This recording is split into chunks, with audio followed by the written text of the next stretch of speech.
Assalamualaikum warahmatullahi wabarakatuh. Balik lagi di Satpam Channel Official bareng saya Ferry tentunya. Terima kasih buat rekan-rekan SCO yang masih setia dengan channel yang sederhana ini. Dan yang buat yang baru bergabung, seperti biasa, jangan lupa untuk subscribe, like, dan komen jika kalian berkenan.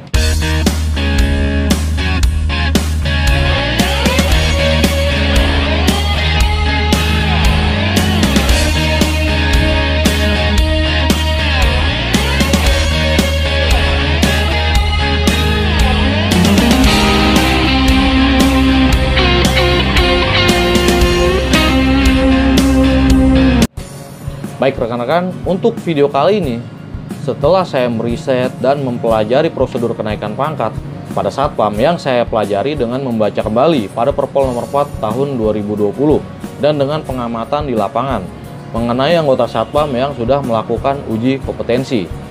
Oleh maka sebab itu, kembali saya buat prosedur kenaikan pangkat Satpam part yang ketiga. Sebelumnya, saya sudah membuat part yang kedua yang videonya itu sudah saya take down karena adanya mispemahaman ya. Baik rekan-rekan, langsung saja kita bahas mengenai prosedur kenaikan pangkat Satpam yang part ketiga. Satpam merupakan profesi di bidang keamanan yang punya tugas pokok dan fungsinya sebagai pelaksana fungsi kepolisian non-justisial. Untuk menjadi seorang Satpam perlu mengikuti pelatihan khusus yang berjenjang. Yang dimaksud non-justisial adalah tindakan yang dilakukan dalam rangka menjaga dan memulihkan ketertiban umum dan ketentraman masyarakat terhadap pelanggaran perda dan perka sesuai dengan ketentuan peraturan perundang-undangan dan tidak sampai proses peradilan. Seperti polisi, di dalam profesi Satpam dikenal sistem kepangkatan. Ada 3 golongan pangkat, diantaranya adalah manajer, supervisor, dan pelaksana. Setiap jenjang pangkat yang dikehendaki diikuti berbagai syarat-syarat tes kepangkatan seperti yang telah diatur dalam Perpol nomor 4 tahun 2020 pasal 22 tentang kepangkatan Satpam. Baik, yang pertama kita bahas dulu adalah pangkat manajer. Kenaikan pangkat per jenjang kepangkatan manajer dihitung berdasarkan masa kerja paling cepat per 2 tahun. Kenaikan pangkat dari manajer ke manajer madya dapat dilaksanakan dalam kurun waktu setelah 1 tahun sebagai manajer dan telah lulus uji kompetensi garda utama. Sedangkan kenaikan pangkat dari manajer madya ke manajer utama dilakukan jika lulus uji kompetensi garda utama, memiliki keahlian khusus dalam manajemen keamanan dan diusulkan oleh pengguna jasa berdasarkan kebutuhan. Baik, sekarang lanjut ke prosedur kenaikan pangkat pada golongan supervisor.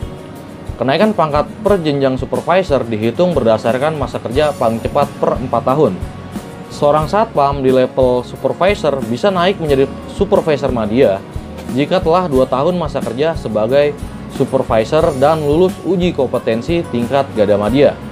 Untuk bisa menjadi supervisor madya, seorang Satpam mesti lulus uji kompetensi tingkat garda madya, memiliki keahlian khusus, lulus pelatihan garda utama, dan kebutuhan pengguna jasa. Nah, pada poin ini ada yang menarik ya.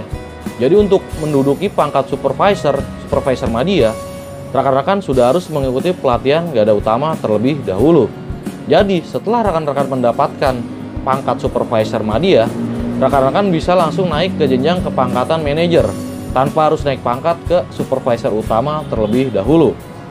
Supervisor utama itu yang bintang 3.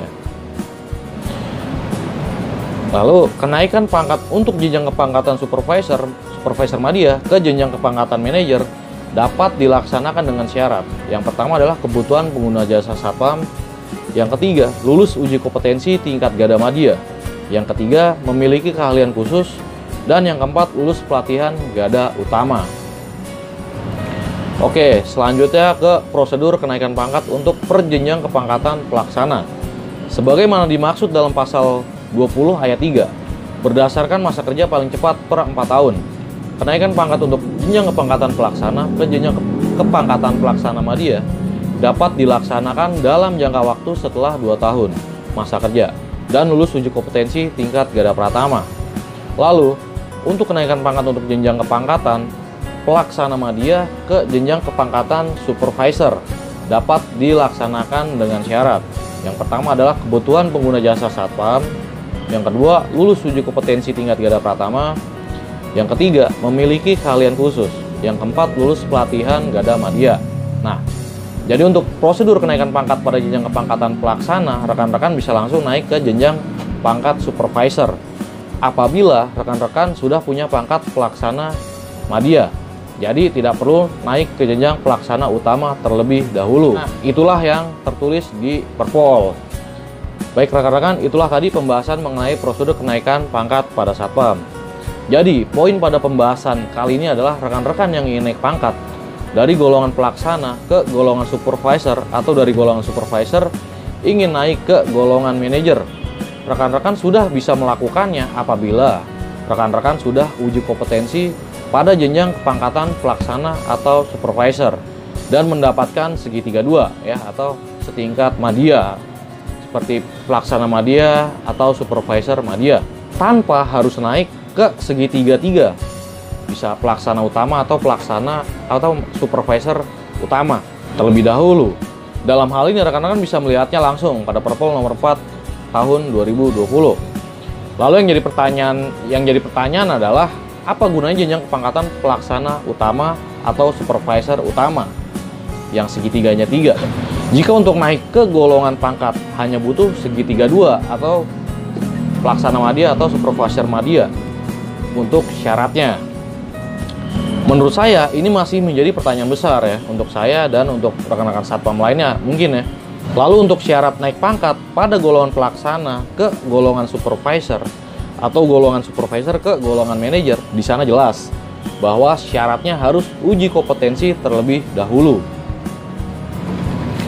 Akan tetapi pada faktanya di lapangan ya saya perhatikan banyak yang melakukan pelatihan Gada Madya atau Gada Utama tanpa uji kompetensi pada tiap jenjang pangkatnya terlebih dahulu.